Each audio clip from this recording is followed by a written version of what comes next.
Hello, students. Welcome to Namaste English, your space for learning with meaning. Today, we are beginning a beautiful emotional story from class 9th textbook Moments. The name of the story is The Lost Child, written by Mulk Raj Anand. Imagine that you are at a fair, sweets, balloons, toys, and joy everywhere. You are enjoying, and suddenly you turn around and your parents are not there. Scary, right? This is exactly what happens to a little boy in this story. At first, he was full of excitement, running from one corner to another corner, but everything changes the moment he realizes he is lost in the fair. We will read the story together, break it down in simple English, and explore the real meaning behind this emotional tale. We will read the story and find out the message from this story. If you are ready, then give this video a thumbs up. And let us begin our journey, The Lost Child. As usual, you will find in this video the introduction to the author and genre, difficult word meanings while explaining the story, theme, summary, and of course text with explanation, and last message. So first of all, about the author. Mulk Raj Anand, he was born in 12th December 1905 and died on 28 September 2004. He was an Indian writer in English, notable for his depiction of the lives of poor in Indian society. मुल्क राज आनंद जो हैं वो famous हैं Indian village या Indian society के depiction के लिए. उनकी कहानियों में इस तरह के जो कैरेक्टर्स हैं, इस तरह के थीम हैं, ये आपको मिलेंगे. He became very known for his famous novel untouchable that was written in 1935 and followed by another such, Coolie, 1936, and Two Leaves and a Bud, that was in 1937. तो ये उनके कुछ नॉवल थे, untouchable, coolie and the two leaves and a bud. Anand is admired for his novel and short stories. ज़्यादातर वो novel और short stories लिखते थे, which have acquired the status of classic of modern Indian English literature. Indian English literature में उनकी जो ये रचनाएं हैं, जो कहानियां हैं, जो उन्होंने लिखा है, उसका एक महत्वपूर्ण स्थान है. He is also noted for being among the first writer to incorporate Punjabi and Hindi idioms into English. तो वो हिंदी और पंजाबी ईडियम्स को इंग्लिश में लाने के लिए भी फेमस हैं. And he was a recipient of the civilian honour of Padma Bhushan. उन्हें पद्म भूषण से भी नवाजा गया है.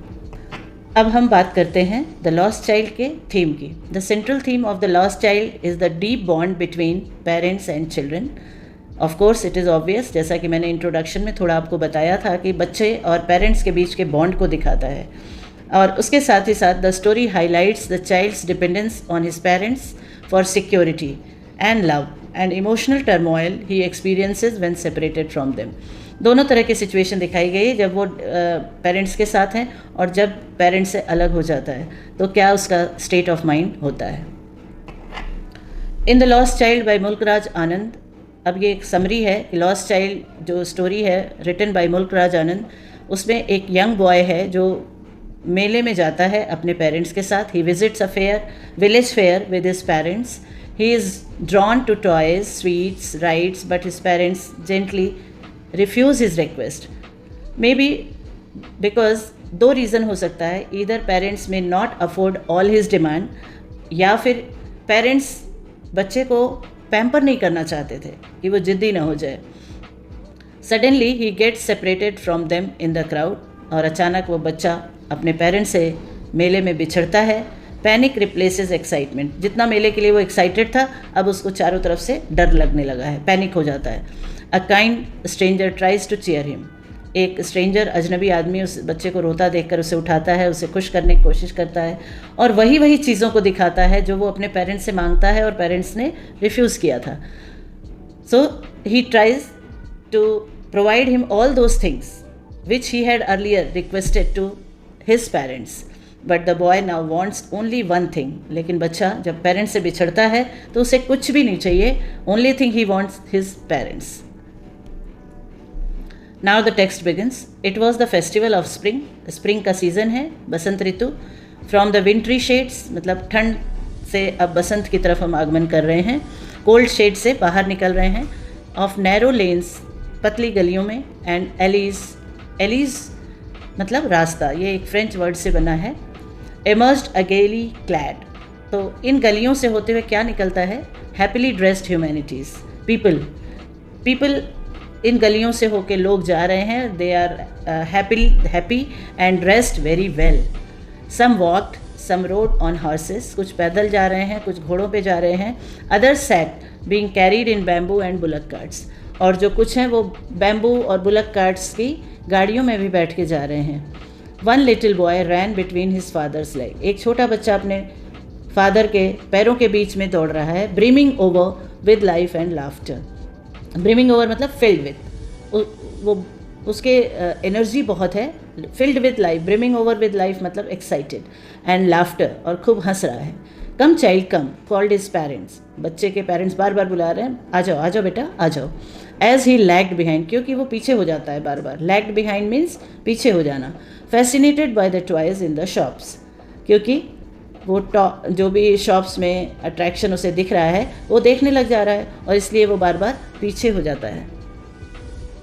ही हरीड टूवर्ड्स हिज पेरेंट्स, लेकिन फिर भी जब पेरेंट्स बुलाते हैं तो जल्दी से दौड़ के पेरेंट्स के पास जाता है. His feet obedient to their call, क्योंकि पेरेंट्स जब उसे बुलाते हैं तो वो बच्चा ओबीडियंट है, तभी दौड़ के उनके पास जाता है. His eyes still lingering on receding toys, लेकिन आगे तो जाता है पर उसकी आंखें जो हैं वो पीछे अभी भी खिलौनों पे अटकी हुई हैं या वहीं देख रही हैं. As he came to where they had stop to wait for him, he could not suppress the desire of his heart. Parents जो है खड़े होकर उसका वेट करते हैं कि वो उनके पास आ जाए बच्चा, और जब वो अपने पेरेंट्स के पास पहुंचता है तो वो अपनी इच्छा को, अपनी डिज़ायर को दबा नहीं पाता. और फिर even though he well knew the old cold stare of refusal in their eyes, वो जानता है कि पेरेंट्स दिलाएंगे नहीं, रिफ्यूज़ ही करेंगे, लेकिन फिर भी वो कहता है I want that toy. He pleaded, pleaded means requested, कि मुझे वो खिलौना चाहिए. His father looked at him red eye, गुस्से की आंख से देखते हैं. रेड आई मीन्स गुस्से में देखते हैं. In his familiar tyrants way, tyrants मतलब तानाशाह के तरीके से वो देखते हैं गुस्से में. His mother melted by the free spirit of the day was tender and giving him her finger to hold. Mother जो है थोड़ा कूल है, वो बच्चे को अच्छे से हैंडल करना जानती हैं, और tender means soft, soft way में उसे उसकी स्पिरिट को हैंडल करती हैं. और गिविंग हिम हर फिंगर, और अपनी उंगली पकड़ाती हैं, कहती हैं look child what is before you, उसका ध्यान दूसरी तरफ डाइवर्ट करती हैं. देखो तुम्हारे सामने क्या है. It was a flowering mustard field, चारों तरफ सरसों के खेत दिखाती है जिसमें पीले रंग के फूल आए हुए हैं. Like melting gold, and it was giving the view of melting gold, जैसे सोना मेल्ट हुआ हो इस तरह का लुक दे रहा है. It swept across miles and miles of even land, और काफ़ी दूर, माइल्स एंड माइल्स मतलब बहुत दूर तक इस तरह का व्यू दिखाई दे रहा है. A group of dragon flies were bustling, dragon flies भी जो है वो उनकी हलचल दिखाई दे रही है. अब बसलिंग मीन्स स्टर, मीन्स हलचल इधर उधर. A group of dragon flies were bustling, dragon flies भी जो है वो उनकी हलचल दिखाई दे रही है. अब बसलिंग मीन्स स्टर, मीन्स हलचल इधर उधर. About on their gaudy purple wings, gaudy means बहुत ही शानदार, उनके जो पर्पल कलर के विंग्स हैं वो दिख रहे हैं. Intercepting the flight of a lone black bee or butterfly in search of sweetness from the flowers, और एक दूसरे को क्रॉस करते हुए वो लोग कभी बी को, मक्खी को या बटरफ्लाई को उनको क्रॉस करते हुए फ्लावर्स की स्वीटनेस की तरफ जा रहे हैं. The child followed them in the air with his gaze, बच्चा उन्हें उनको पीछा कर रहा है. गेज मीन्स लगातार देखना, stare. Till one of them would still its wing and rest and he would try to catch it, वो देख रहा है कि कोई एक मक्खी बैठ जाए जिससे कि वो उसे पकड़ ले. But it would go fluttering, लेकिन ऐसा होता नहीं है. फ्लटर मतलब उड़ते हुए, आवाज़ करते हुए. फ्लैपिंग द विंग्स को फड़फड़ाते हुए वो हवा में उड़ जाती हैं. When he had almost got it in his hands, जैसे ही लगा उसे कि उसने पकड़ ही लिया है, लेकिन ऐसा होता नहीं है और वो उड़ जाती हैं. Then his mother gave a cautionary call, सावधानी वाली एक कॉल आवाज़ देती हैं उसकी माँ, come child come, come on to the footpath, बेटा फुटपाथ पे आ जाओ, जल्दी आ जाओ। A shower of young flowers fell upon the child, तभी जब वो आता है तो उसके ऊपर फूलों की बारिश होने लगती है। जैसे ही वो बगीचे में, ग्रोव मतलब बगीचे में एंटर करता है, and forgetting his parents he began to gather the raining petals in his hand, जब उसके ऊपर बारिश हो रही है तो वो उन्हें ऐसे पकड़ने की कोशिश करता है, भूल जाता है कि पेरेंट्स कहाँ हैं। But lo he heard the cooing of doves, तब तक उसे डव बर्ड की आवाज़ सुनाई देती है, cooing is the sound of dove, and ran towards his parents, और अपने पेरेंट्स की तरफ भागता हुआ जाता है चिल्लाते हुए, द डव दिखा रहा है कि देखिए डव है।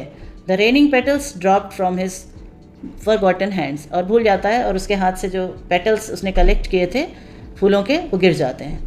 Come child come, they call to the child, और पेरेंट्स एक ही बात बोले जा रहे हैं कि आ जाओ आ जाओ आ जाओ बेटा आ जाओ।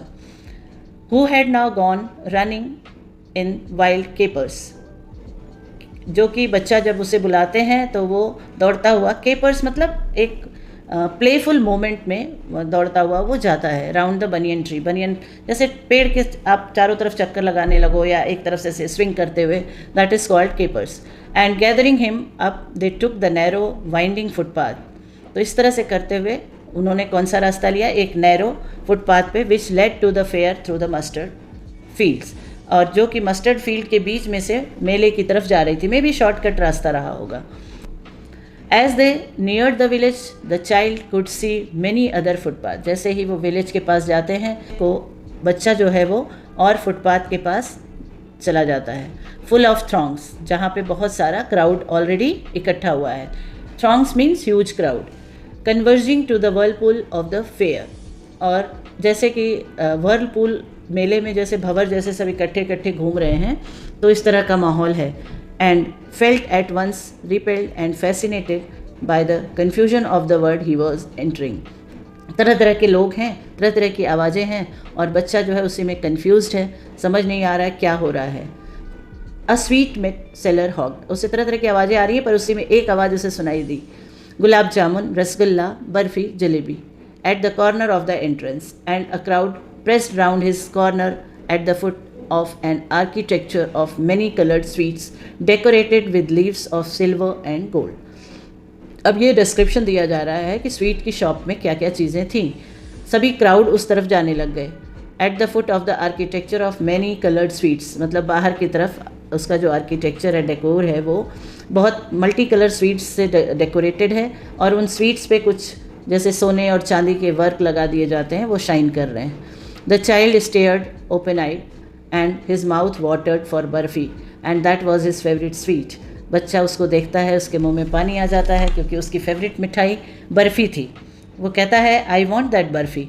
He slowly murmured, धीरे से बोला, but he half knew as he begged that his plea would not be heeded.